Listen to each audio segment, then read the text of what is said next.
I'm so glad that you here with me and I can just do weird shit. And it's like, okay, you get that this is how I'm preparing right now. I already know.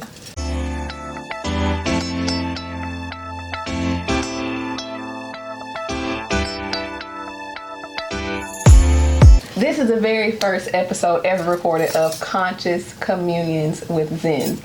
With me, I have my good sister Ashley. Hey y'all. Who is a healer. So much more than a healer. So much more than a healer. I don't even think that term encompasses everything that this goddess walking in the flesh is. And yes, I'm gonna pipe you all the way up right now. Cheeks to my ears. so powerful. Just in her presence, as you can see, the way that she's sitting here now. Voice so powerful. The throat chakra is turned all the way on. The throat center, being a manifesting generator, is turned all the way up. And just knowing her for the past month, because we met almost a month ago. Yeah. To the day in person for the first time in Mexico. Just knowing her for the past month, she has been dropping gems. She is the plug. She is the resource.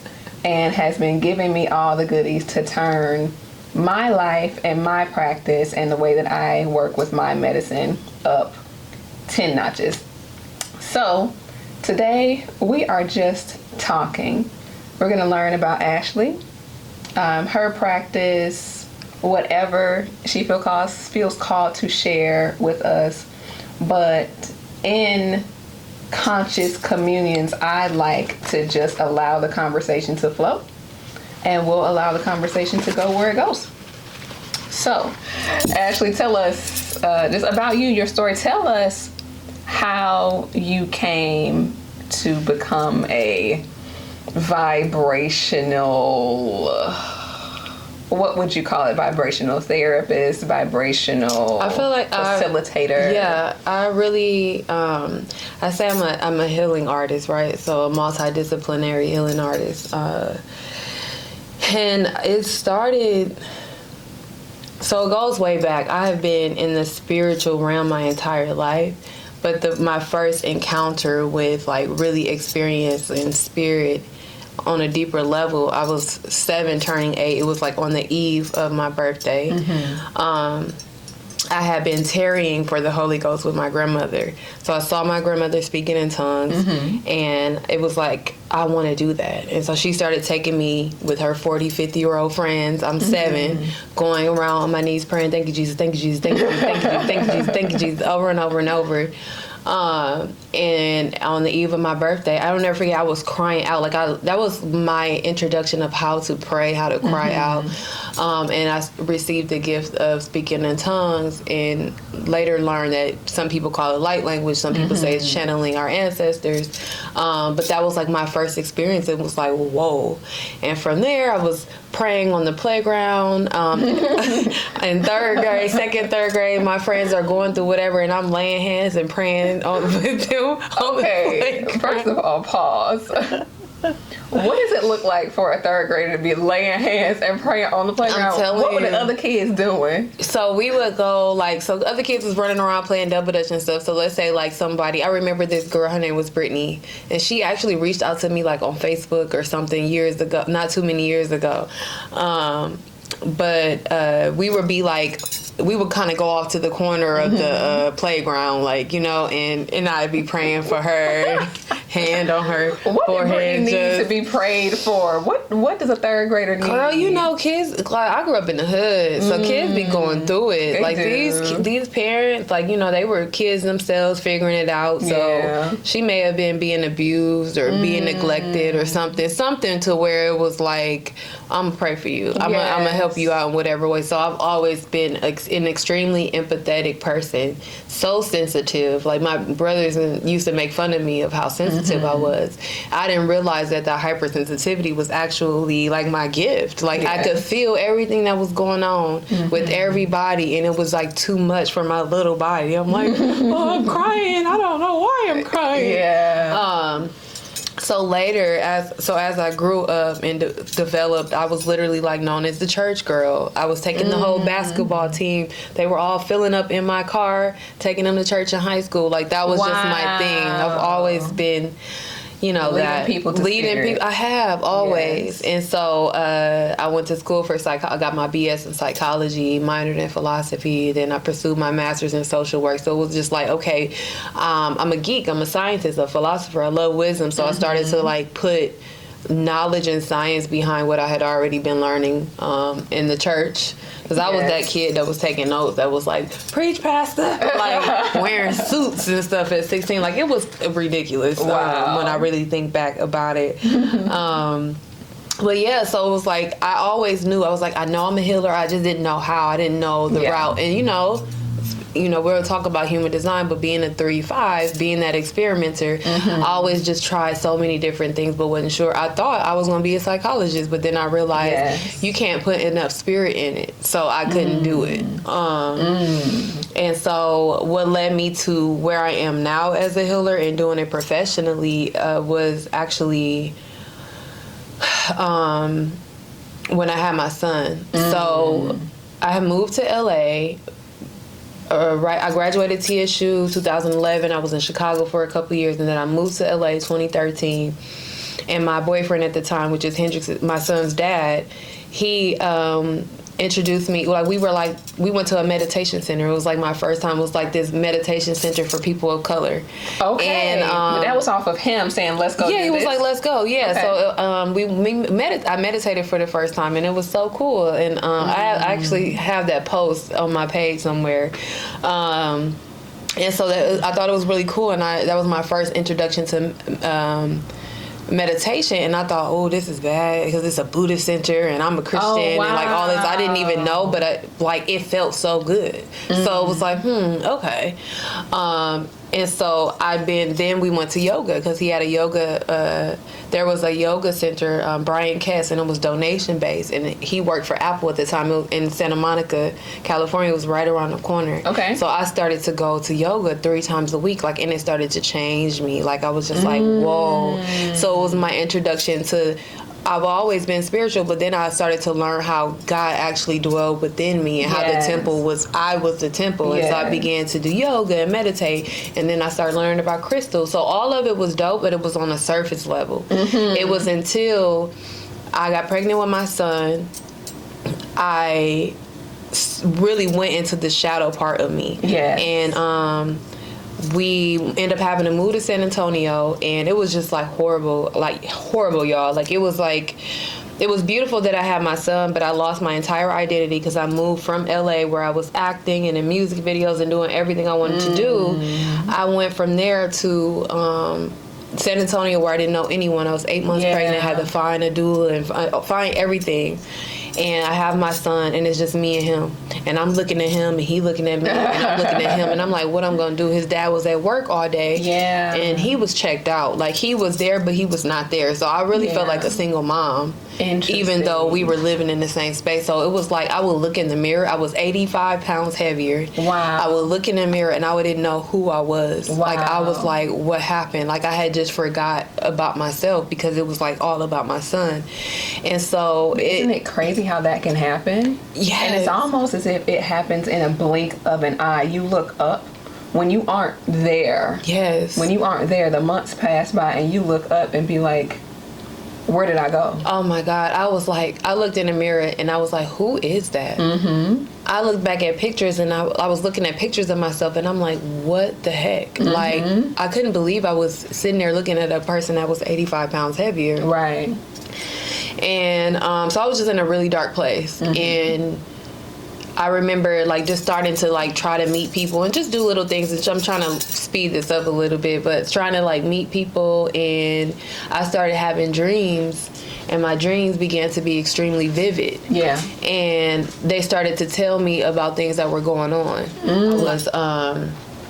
I was just at a point where I was trying my best. I'll start going to church and doing yoga and doing all the things that I was remembering that I was used to do, but it wasn't necessarily working in the same way. And I remember just doing just different things to get back to myself. And I started doing substitute teaching and stuff like that. And like literally it was one day when I was just like, I literally hate it here. I want to go back to LA.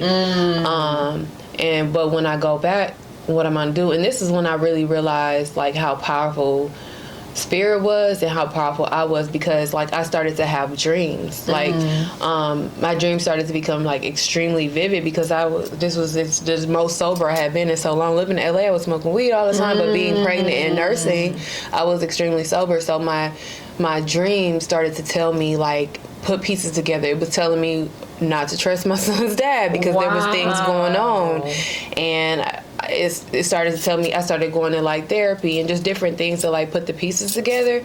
And I was like, okay, what am I going to do? I don't want to be here. I want to live in LA. I said that out loud. Yes. And literally, like maybe a week later, my son's dad got a promotion and we were moving back to LA. Wow. Yes. And so Spirit had told me, it was like, when you move back, I was like, what am I going to do? It was like, look up Reiki.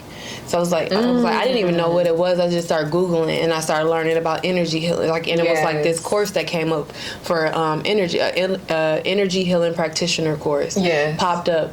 I called. She had said, I literally just put this out. She had literally just dropped it, and I was the first person to call. So it was like, that was like the alignment. That was the one. And so the energy healing practice, as I went into study and moved back to LA, it started to really heal me up. And I started to know, like, before when I was doing the yoga every day and using crystals and stuff, it was very surface. But that shit brought me out of a sunken place. It does. It brought me out of the sunken place. Like, I did things to shift the environment in the home and just really come out of this toxic space. And that's how I knew. And so I started practicing. I literally worked. In the course of 1 month, I worked with like 40 different people, just doing one-on-one sessions online and stuff, just learning, growing. This is during the pandemic. Yeah. And the rest was history. The word we heal. Yeah. Oh my God. And the rest was history. And I am literally obsessed with my evolution, and I'm obsessed with helping people. Yes. So to answer your question, that's a long answer, but pretty much it's been my whole entire life. I've always been obsessed with the master of myself. I've always known I was a healer, but I had to go through things to really show me that the healing work that I was supposed to do works. Wow. Yeah. That it works. That it works. Wow. I'm always so amazed. I'm always amazed to hear other people's stories, especially to hear you say you've known your entire life. Because the amazing thing about spirit, the thing that just be having me on the ground rolling around, just I can't even believe this, is the way that our journeys happen and then we collide precisely when we're supposed to collide with a person. I didn't know what healing was. I couldn't stand being in church. Like the differences in the past. Yeah. My mom would make us go to church, and I would be sitting in church like, this is so fake. As a child, I'm like, something's not right about this. This doesn't feel good. I don't like to be here. Like, the people look like clowns to me. That's the best way that I can express is that from childhood until I understood the nature of the world, I've always looked at the world like it was a circus, and I didn't understand why, especially when I would go to church. It looked like circus people putting on a show. Yeah. So, but to hear you be so engrossed in it, girl, but to hear the way that spirit came to you so young, especially at 7 or 8, which is when technically we're not a child anymore. Exactly. Which is like so interesting that it came to you then when you were no longer a child. It came to me then, and it has always covered me, because I think because I took it so seriously in church and all the lessons that were being taught, and I was like young, seeing demons being cast out, hearing like lower entities speak out of people. Like, I went to one of them apostolic Pentecostal type churches, so I saw some stuff where people be like, I don't know what you're talking about, but like, I literally felt the presence of God in so many different ways, you know.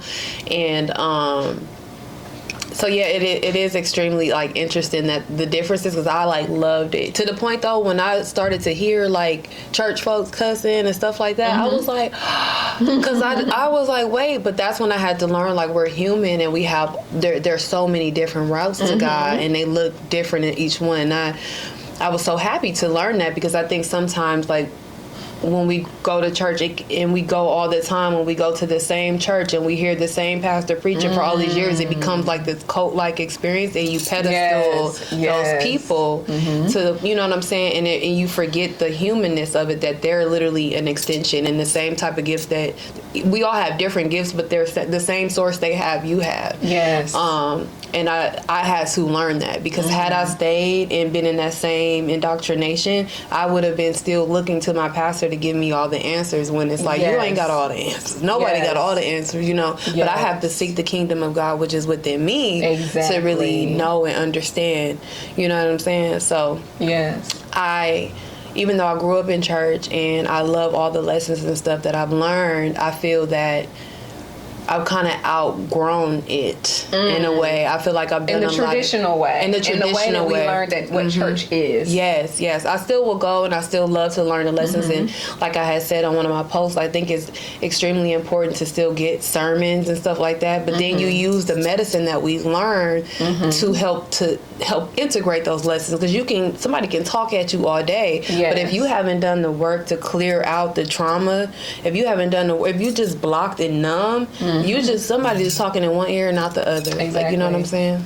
Exactly. That makes me think about, you said something that makes me think about, why would God only give us one way to reach them? Him, her, it, she. Period. Why would God only give us one way?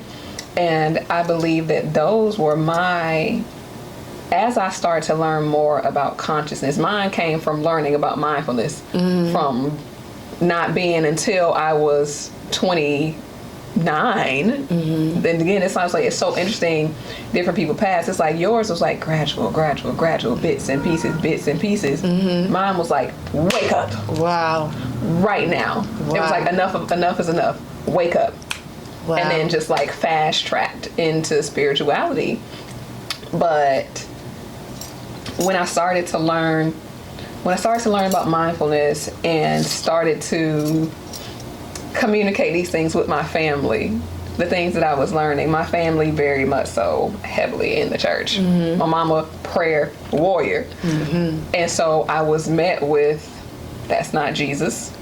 What is that? What are you talking about? And even trying to go to church at this point, because I liked to learn. I wanted to receive the word, but I wanted to receive it because I felt like I was learning. And I felt like I was learning through storytelling. I like to hear stories. And that way it soaked in. I'm like, okay, this was the message I was supposed to receive versus what someone was saying I was supposed to receive from this. But the last time I ever stepped foot in a church was one day. I can't remember precisely what the pastor was saying, but basically what I received is either you do this or that's it. Either this is it or there is no path to God for you. And my spirit was like, oh, you shitting me. like, no, that's not. You will not tell me that there is no other way. Right. I'm going to show you that there's a way, but that's the way that I operate. You tell me that something can't be done, I'm like, I don't believe you. Period. Let's find another way. So I just think it's beautiful to hear the different ways that people's paths have unfolded. I looked at crystals. I was like, they cute. I was like, I don't know what to do with that. You know, but that's cute. I looked at yoga like, ew. Like I'm not about to do that. It's boring. Or whatnot. So, yes, I love it. I think when you talk about that too, I had this thought, and I have this thought often. I always wonder why this is the thought that I had. I don't know. I was driving today, and at some point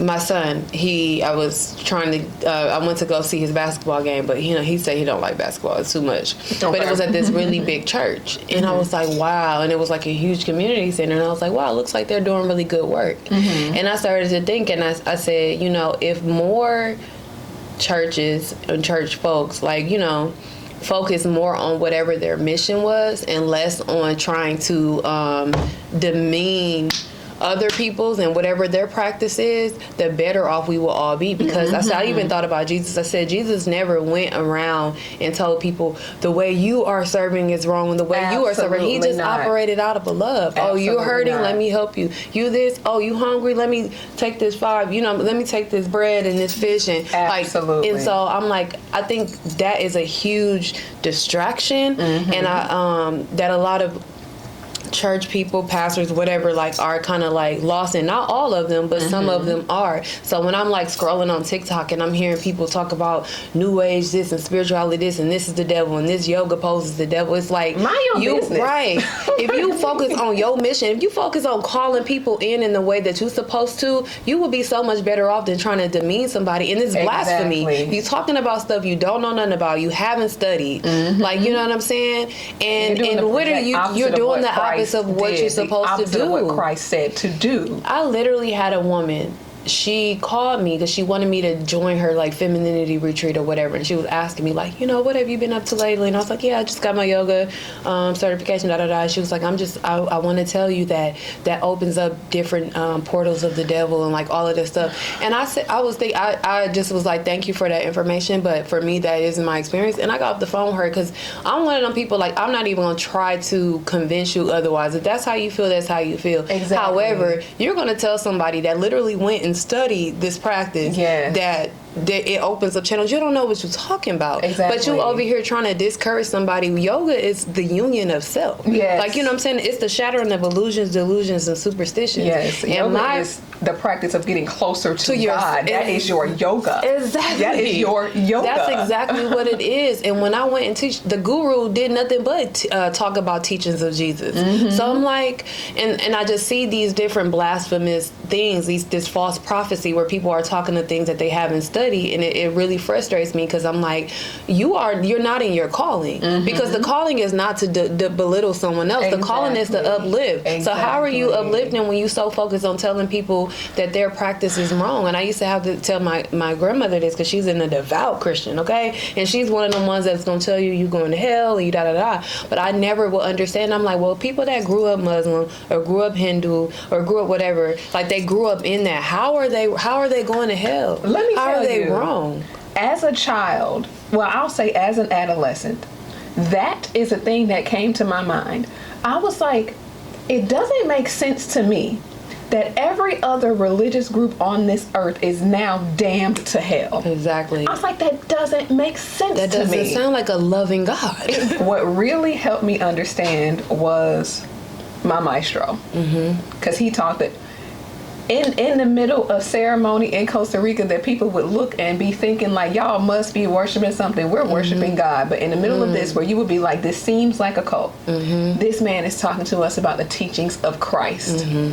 And he said, the problem is that people equate God's love with human love. They are not the same. They are not. People look at the way that humans love and they think that God is supposed to love conditionally. God's love is not conditional.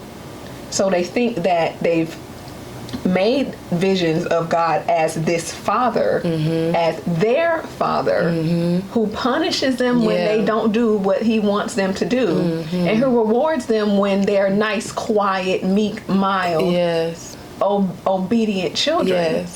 And I'm like, he really helped me understand our God is not like that. No. My creator's not like that. That's not even what love is. What you worship might be like that. Exactly. My creator's not like that. Period. And I solely 100% agree with you and understand that. So that's just something that I run into or I notice that has frustrated me a lot, but I've decided that I want to talk more about it and against it, because I'm like, well, if nobody's talking against it, then what? But it just just focus on your mission. Focus on your mission. Stop demeaning anyone else's and whatever their religious practice is. If the route is love and the route is to uplift somebody, then leave it there. Stop trying to tell people what they doing is wrong and just focus on what you're doing. It's your mission. Your mission is should be to uplift, to give love. God is love, and if love is not in it, God ain't in it. If fear is in it, it's not God. So to condemn someone or talk down on someone or to tell them they're wrong about X, Y, and Z, that sounds a lot like fear to me. It does not sound like love. It sounds a whole lot like fear. And that's not God. So you might need to check yourself or you wreck yourself. Okay. 100%. There's one of my spiritual mothers, Aja Soleil. Shout out to her. She has this album, and there's a song on there called "The Formula," and it talks of she has this line on there that says like, "I'm not here to entertain your superstition because I got work to do," and I that really helped me so much because there was a part of me that was dimming and not shining light enough when I first started to walk into my calling fully, was because I was afraid of, and it was fear, right? So it wasn't love, but I was nervous about the way people would take it, you know what I'm saying, on the way they would look, and all the superstitions and the indoctrination around anything and everything that is who we are, especially melanated indigenous people. Like, we've been taught that our natural practices are evil and they're the devil, and if we even talk about our ancestors, I'm talking about if your great grandmother, if you talk about this ancestor that may have passed, that you may have felt their presence or whatever, that's all demonic and evil. We're taught those things or whatever, and so I was like really worried about how people would take it. But then I realized I'm not here to entertain superstitions. I'm not here to convince you of anything. But I am the bridge for anyone who's willing. If you grew up in church and you understand, you grew up in Christianity and you understand the Bible, but you also feel like there's something more, there's things missing, and there's some pieces that need to be put to the puzzle, then I am definitely here to be that bridge to help you cross it. But I'm not here to come over the bridge and get you and try to pull you across. That's not, because there's, like you said, there's so much to do. I got a whole child. Okay. One, like I have a business to run. I have a calling. I have a ministry. So the people that I'm called to will already understand, will already like they'll already be my people, and I'll already kind of gravitate and magnetize them to me. So anyone else, I'm not here to understand. So like I'm not here to try to push. So like you said, it's none of my business. And I really think if more of us start to think like that, like whatever this person is serving and whatever they're doing in the way that they're thinking, that's not my business. But the people that are interested in the way that I think, then okay, I can make that my business. And if they need me, they'll come to me. Exactly. That's the way I look at it. If you need me, you'll reach out. Yeah. Or even if you don't, like some people might not reach out, right? But we know the difference between I feel called to come and speak to you versus let me go tell that person. Exactly. There's such a difference. Yeah, and when you do that, when you don't feel called to do it and you just do it anyway, you always meet a huge level of resistance. Yes. Because I didn't ask you. You might, like, even as healers, there's some people that have gifts. They know that they're an empath, or they know that they're clairaudient, clairsentient, whatever. And they began to operate out of ethics, like out of integrity. Outside of integrity. And they may go and, share this because this came up or that came up. But if you weren't called, if your spirit didn't tell you, then you're an ego. And then you meet resistance. It's not... Yes. You need some discipline in your discipline. Exactly, 100%. Because it's not about showing, I got this gift, and I can do this, and I can do that. It's like... So God, well, at least for me, is where do you want me to go? Yes. Lead me and I'll follow. What do you need me to do? Who do you need me to speak to? Girl, because in reality, I'd be like, I don't want to hear you. I don't want to see what's going on with you. I don't want to. I would love to mind my business. Oh my God. So, anyone that knows me, and anyone that has known me forever, knows they're not coming to my house without getting fed. This is a part of communion. I have prepared for us. I am currently eating raw. I do not know how long this is going to last. We'll see, but I give my body what my body wants. And my body said stop cooking food for a while. So we are eating zoodles, which are zucchini noodles. I have freshly spiralized them. I prepared I call it like a coconut ramen sauce for us as well. That's on top. It's cascaded on top of the zoodles. We've got some lightly dehydrated kale and marinated mushrooms, and I made some sun-dried tomatoes and sprinkled those guys on top. So Yummy. we will be chowing as we continue the next leg of this conscious communion. Yes. But first, yes. Thank you, Source, Higher Power, Sky Daddy, Sky Mama, the one that makes all things happen, the one that moves all invisible forces. Thank you so much for bringing us here today to commune with one another. We ask that this conversation meets all ears and all eyes that need to receive. Bless the hands that prepared this meal for us today and alchemize it so that it is precisely what our bodies need at this moment in time as we continue to honor, serve, and revere you. Ashe. Ashe. Thank you so much. Mm-hmm. Girl, we'll see now. Now I know we got to start the communions off with a prayer in the beginning before we get the food popping. Yeah. It was funny because we were having a conversation and I was like, I wanted to talk about how being a healer, working in this space and communing with the masculine. I was sitting at the bar with some of my friends. I don't drink, so I wasn't drinking. I was drinking fresh squeezed orange juice while they were taking their shots. And a guy came and sat next to me. He was like, "Oh, you give me like Erykah Badu vibes." And he was like, "Yeah, what is my energy telling you right now?" I said, "Oh, this is what I do for a living, and it has to be an exchange. You don't approach a goddess without an offering. You know what I'm saying? Don't come to me without an offering. So definitely don't ask me to read into your energy because that's not something I want to do anyway. But without an offering. So no, that's not something I'm going to do for fun. I'm just not going to read into your energy." So I told him that. I was like, "Sir, no, I'm not reading into your energy. Like, this is what I do." But I just kind of wanted to, talk about our experiences with the masculine as we've been in this field and, walking in our title fully. Because we need first bite.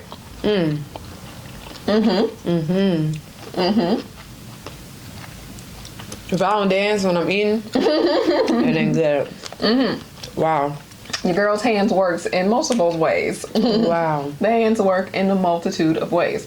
Because the offering to me is an offering in respect.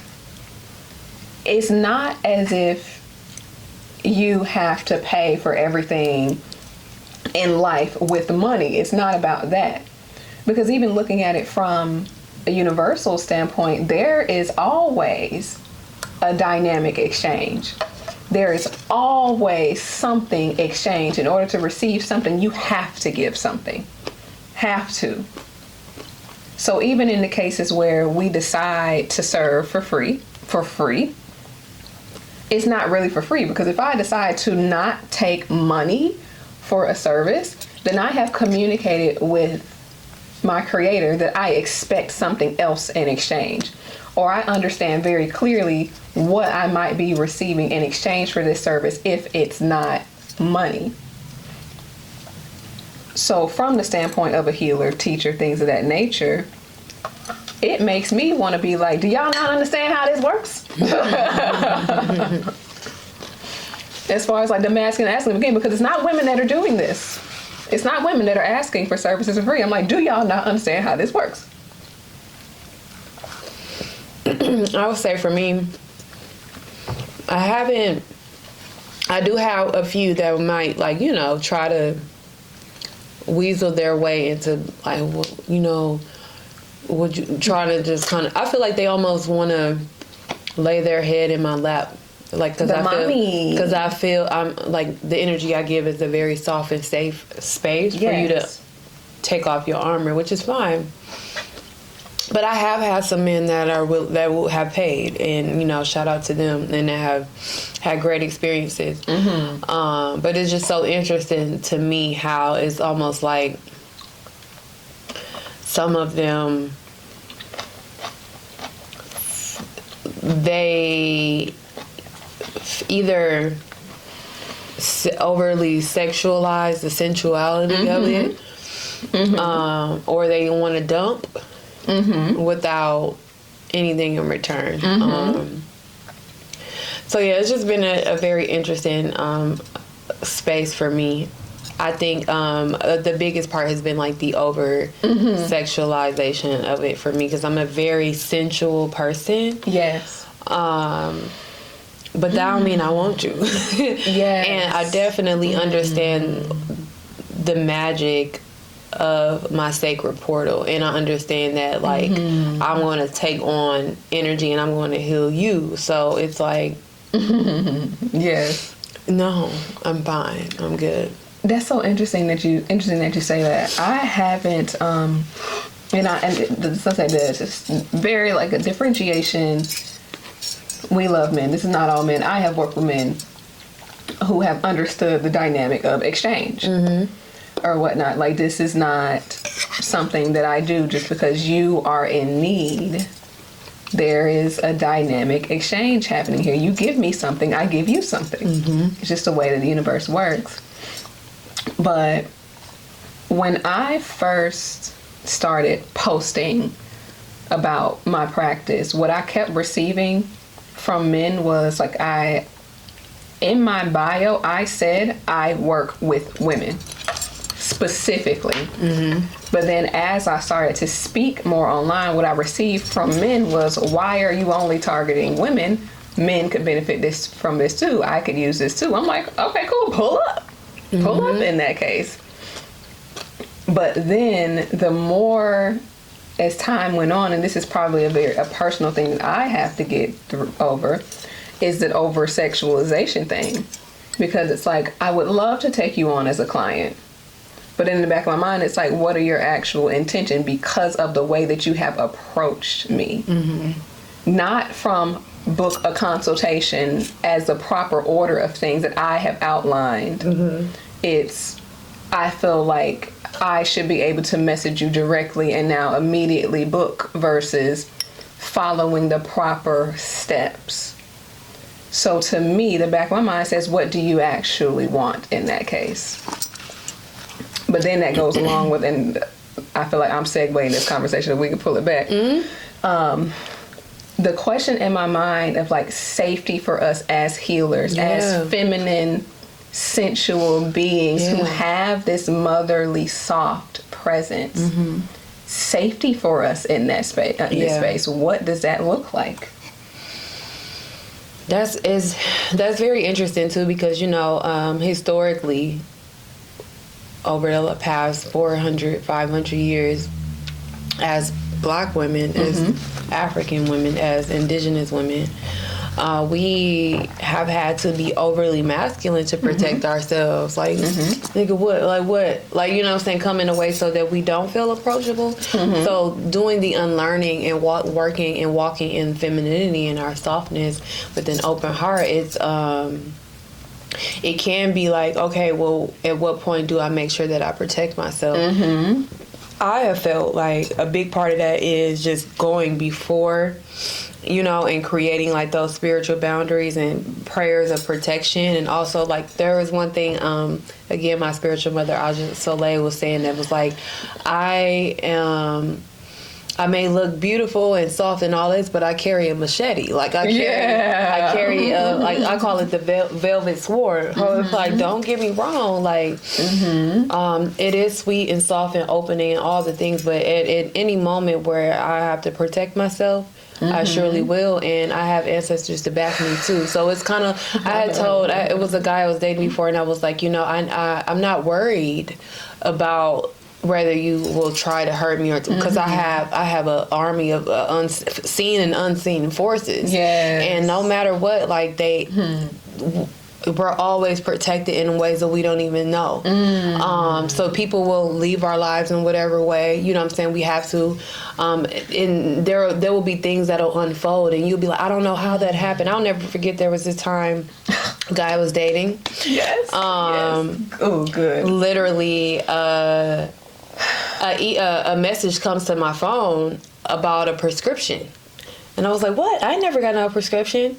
he had to get one, and we hadn't had any sexual encounter, thankfully. But for whatever reason, his receipt for his prescription came to my email. It came to my phone, and that was nothing but spirit warning me.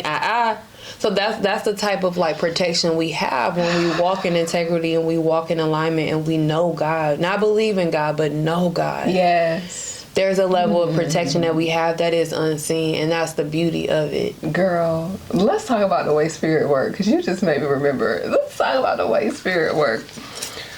So, this is in my I need to be a man's mama era. Mm-hmm. So, as so many women have experienced and don't know that that's what it is. Mm-hmm. You don't know that that's what it is, but it was in my I need to show you what I can do to prove my value and my worth. Mm-hmm. I need to show you what I can do for you to prove my value and my worth era, because at that time my worth was attached to my doing. I was coming very much so from a masculine place. So I let this man live with me. Long story short, I let this man live with me. I was growing at such a fast pace spiritually at the time that it was time for him to go. Mm-hmm. And the things that were happening around the house, it was showing improving. It was almost like it was just starting to do this. There was no calming it down. It was like, look at it, look at it, look at it, look at me, look at me, look at me. And so thankfully, at that time, it was time for me to go see my maestro again. It was time for me to sit with the medicine. Mm-hmm. So I sit with the medicine. I'm talking to my maestro. And I was like, my maestro, he said, why do you play so much? I said, what do you mean? He was like, you're a very lighthearted person. You're joyful. He said, but why are you playing? And I was like, I don't understand what you're saying. What do you mean? He was like, you know very well when things are not good for you. You know when you should not be doing something, and you do it anyway. Why are you playing? Hard. But it was that 3-5 experiment because I need to put my hands in it and I need to see. Yep. So with this man in particular, he brought to my attention that I was playing with this man. Yeah. He was like, you know that this is not. And I knew. I heard it. I had already heard that there was nothing for me there. Mm-hmm. And now I'm just doing this. Mm-hmm. I'm just playing. And now I played so much to where I done played him into my house. Because now you live with me. I'm playing so much and not listen to myself. Now I done played myself into this situation that now I need to get out of. Mm-hmm. So I need you to get out of my house now. Right. So in ceremony, I said, God, I don't know how you're going to do this, but get him out of my house. I kid you not. The next day, I go home, I journal about ceremony. I leave, I go hang out with some girlfriends. This man takes it upon himself to go under my bed, find my journal, read my journal, get so upset about the things that I wrote in my journal. I don't even know if I'm going to post this, y'all. We're going to see. We're going to see, because I feel like we just talking right now. I don't know if I'm going to post this. We'll see. But gets so upset about the things that he read in my journal that he goes outside and he tears my backyard up. Like, broke stuff that he's built, broke the, tore apart my fire pit, tore apart all of these things. And so I come home the next day and I see it. Like a toddler having a tantrum. Like a tantrum. But this is how spirit was removing him from my home. Because I was so kind-hearted, and even though I knew I didn't want him like that anymore, I was so kind-hearted and I was so in my play, I need to prove, like, my worth is I'm not worthy if I'm not doing. I didn't understand at the time until after that ceremony. I understood very well. Yeah. Very well. But it had to hit the fan to where I was like, oh, okay, no. But it took that much for me to be like, no. now you got to go. Otherwise, I wouldn't have asked him to leave. Yeah. But I asked, I said, God, remove him from my home. And God was like, bet. Right. And Bet. that is literally, that's how spirit works. It's like, sometimes when you're not paying attention, it will have to shake some shit up to get you to listen. No, it's like literally, like, Literally. shake some shit up, and it's like, all right, cool, I hear you now. And that's why I'm like, Queen of Fool always talk about that, like, impeccable listening, and I've definitely have learned to listen to that still small voice. Oh, we talking about how spirit works, right? So this one time I'm living in LA, living in Ladera Heights. I'm going on a walk. I used to go on a walk because I love those homes, and I'm like, I'm going to manifest one of these homes. Yes. And I'm like walking, and I see like this little pouch. And I'm walking, and I see it like literally randomly just on top of a bush. It's like a pouch. And I'm like, weird. And my spirit was like, go back and open it. I was like, I'm not about to go open nobody's pouch. But I said, so I backed up because I'm like, obedience is better than sacrifice. So I'm like, okay, let me go back and open it. So I opened it up, and there was like a little, literally like a little Post-it paper, and it had like a name of a company on it. And then it ended up being a wholesale company. And at the time, I was like just beginning to do wholesale for metaphysical products. And it was like, so I go and I like Google it, and I just type in, I think at the time I was looking for like wholesale sage and stuff like that. And I type it in, and it's like all of this stuff popping up, and I'm like, oh my God. Like, it was just, had I not listened, I would have been, you know what I'm saying, still like so many steps back. So that's the, like that impeccable listening to that still small voice. And that's just, the beauty of like how spirit works. So we're always protected, we're always guided. We just really have to listen. And it's always within. We always go seeking without, and go seeking this person, that person for help. Now you can seek someone to help you tune into yourself, but all the answers are still like within. And when I'm coaching any of my clients, it's always like, okay, well, how do you feel? Let me show you how to use your intuition in these different ways. Yes. But that even so going back to that feeling safe, working with the masculine, anybody, working with anybody can get really wild out too. Not just the masculine, but this conversation is so healing for me. So healing for me, because as I started to do this work, I started to notice my fears of the masculine resurface. And so even asking that question, how do we keep ourselves safe? I asked it because I felt the fear come up. I was like, ooh. Fear is inside of you. Ooh, like let's vocalize. But then that talking around this, because this is just the way that we talk. We're gonna talk around it, and then we're gonna come back. Talking around this actually brought me back to something that I talked to one of my clients today about, in regards to the way that she shows up as she is calling love forth into her life. And so this also kind of goes in line with, as we call forth clients into our life, coming in full already. So now you have the ability to be like, to sit back and discern whether this client feels safe and okay for you or not.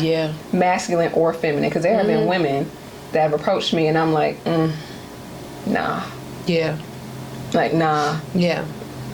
Because I'm full. It's not about the money. So even when it comes to the masculine, I'm like, okay, I feel like I've answered my own inquiry about that, because it's like, I can discern whether working with this person is safe for me or not. And I would say for me, I'm a manifester, so I'll automatically have a repelling aura. So most people are afraid to approach me anyway, or they just don't know. And also, like, it's kind of like that bone crusher energy. Like, I ain't never scared. So I really am one of them people, like, what's up? Like, like, what's good? What we doing? What you need me to do? Like, so, that's so interesting that you say that. I really I don't be like, people ask, like, you like I do house calls, and so they book through my website and stuff. They're like, so you don't be afraid when you just go to somebody's house and you've never been? I'm like, no, because I just already know that I'm not going to be sent into a space that isn't, safe or ready for me. And I know that's the same for all of us. Unless we operate in a vibration of fear, then the universe has to give us something that it's the self-fulfilling prophecy. It has to give us something to help us to match what we're asking for. I love so when that. you're fearing something, you're like, well, what if this and that? Then you have to get that, because the universe only works off of the vibration. So I kind of really work on it, like I said, I ain't scared of nothing. Like nothing, nobody, no seen or unseen force. It's just like, it is what it is, what's good. I love that. Yeah. It's so much energy that's like rolling around my heart and my sacral right now as you're talking about that. And I'm sitting here feeling it like, wow. Like, wow. I'm feeling a lot of things. I'm feeling a whole lot of things. Like a whole lot of things right now. I love that. All right, it's feeling like we can wrap the combo. It's feeling good. Feeling like we went all over the place. We did. We're gonna edit this into something very cohesive. Yeah, that's or maybe your Virgo. We won't. That's your Virgo, Cause you put it out as it is. Whatever you want. I mean, hell, I still ain't put my podcast out. It's just sitting. Okay. We're gonna make this something somewhat cohesive, or y'all just listen to us have a conversation for over an hour. Yeah.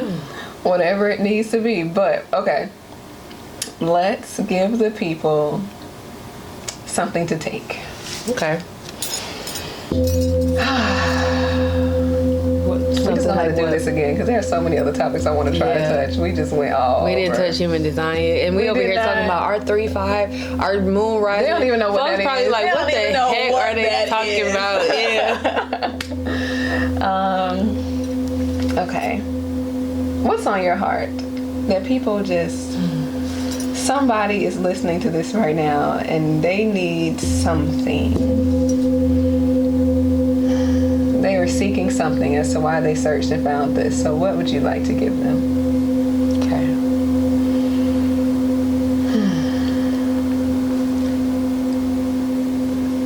What I'm getting right now is that nobody has all the answers. Nobody's doing it exactly correct. You just keep showing up, doing your absolute best every single day. Know that everything that you have done up until this point, you've done the best that you could with the information that you've had. And you just continue to gather more information and you continue to do the best that you can. No one has all the answers. Not even the people that wrote the books, not even the people that's standing in the pulpits talking, not the people that's in the teacher seat. We're all figuring it out. We all may have a little bit more knowledge in one way or the other, but there's still always so much to learn. There's always so much to do. I was literally like learning, seeing so many other books I hadn't read, and I'm like, oh my God, there's so much to learn. There's always so much to learn. There's always so much to do. No one has arrived. So don't put anyone on a pedestal. Just know there's something to gain, to learn, to get wisdom from. And that's it. You are doing your absolute best. I don't know who this is for, but that's just what I keep hearing. You are doing your absolute best. Don't compare your journey to anyone else's, because your journey is your journey. Your journey is yours. Just like we sat here and we talked about our journeys and they were completely different. You will meet the people you're supposed to meet. The opportunities you're supposed to have are going to come in exact alignment. As long as you continue to do your best. Yes. Do your best every single day. Show up your best. And if your best is just literally getting up, brushing your teeth, laying right back in the bed because that's all you got that day, then that's your best too. Because I've had those days. I've had those days where my best was getting up, looking at my son, he looking at me, I'm looking at him. I'm like, I gotta feed him. You know what I'm saying? I feed him, I do what I can, and I lay back down because that's your best. But just know it gets better. Joy comes in the morning. It gets better. You just put one foot in front of the other every single day. That's what I got. That's the message. That was so powerful. It's so crazy. You know, that's the exact thing I wanted to post about today. Wow. But you said it. That's why I'm sitting here crying. Wow. You said it so much better than I could have said it. So this is getting posted because you delivered what was on my heart this morning. I was like, somebody needs this. Somebody needs to know. Wow. And those are the moments where I get emotional, and I just give thanks, because my prayer was like, God, just speak through me. Yes. Just speak through me. That is like my calling. That is what I'm here to do. I am here to just create sacred space for people to get to connect to the Spirit, to connect to Source, to connect to God. That I that is you before you speak your name. And it's so real. It's so real. It's so real. It's so real. Wow. God just be doing stuff. God be Godding. I'm getting so excited. Oh, this made me think about my mama. Walking around the house crying. And I'm like, why is that lady crying all the time? Now I'm the lady crying all the time. And your daughter probably like, why is my mama walking around crying? Girl, this morning I'm in bed clearing my throat because I felt the energy blocked up. I was like, like, and Shawty's here walking around. I was like, she has to think, what the heck? I was like, you know what? I don't. I was like, I don't care. Energy, move. Right. I said, we will move you. Yes. Yes. I love it. Thank you so much for having me. Yes. Thank you. This is how I know. And it's annoying too. This is how I know I'm supposed to do this.